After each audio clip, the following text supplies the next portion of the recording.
As you develop workflows, the question always comes up, what's the best way to debug my workflows? How do I know if everything is working? Where do I write log information? So in the next few minutes, I want to talk about the different logging mechanism that we have within HM Orchestrator, and you have to choose which one best satisfy your requirements.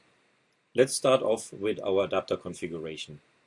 If we go into Grid Manager and select the Management tab, you can select on the peer, modify the peer that we have, and there we have the capabilities to configure our logging level.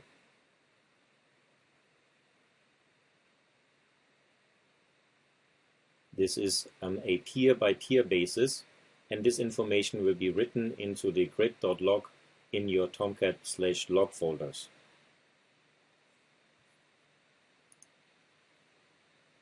As you can see here, we have for each of the different underlying infrastructure components of HM Orchestrator different log levels. The adapter framework and the adapters are sometimes required to debug further, and we can move this into the debug mode or error mode or whatsoever. So you can change this for the different components within HM Orchestrator. In addition to the peer level, we also have logging on grid level. As we go and modify our grid, you see that our logging level, generally speaking, right now is in debug mode. Keep this in mind because this level shows up also in Developer Studio. So right now we are debugging, or our logging level is in debug mode. Let's cancel this. And the next portion is going to be on the adapter level.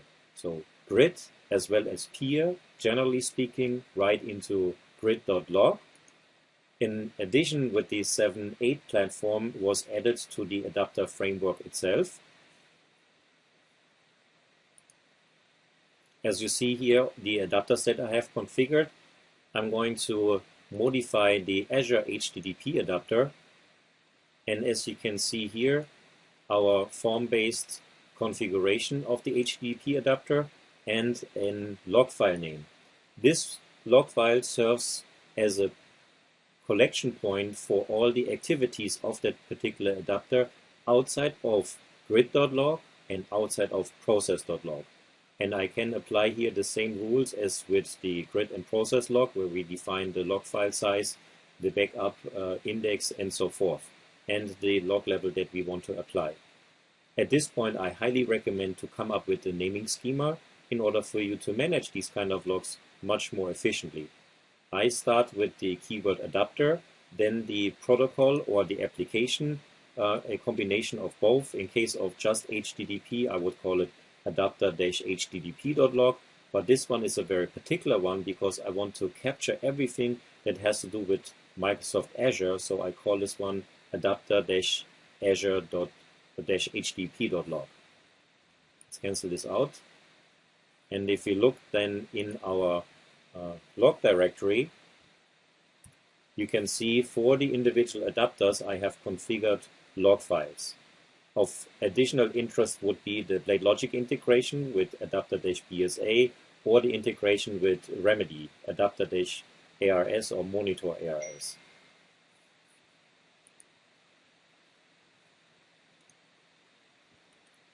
Okay.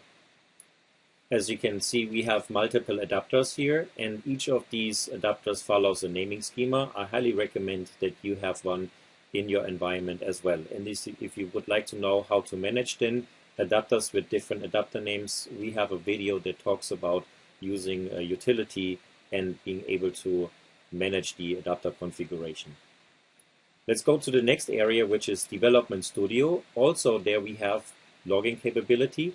If you double click into a workflow, this feature was also added in the 7.8 platform, you can enable logging. And as you can see here, the process ID will be copied over into the log file. At this point of view, or for this point of view, I want to change this and say process-azure-log. This is going to be, .log. This is going to be the overall log file for this integration. Everything that we do, including the subsequent execution of workflows, will be saved in that log file. Another point would be you can double click on that workflow and have the logging tab. This applies to activities, workflows that you drag and drop into, adapter calls, and so forth. It's a generic activity that we also have in the 7.6 and prior versions of HM Orchestrator.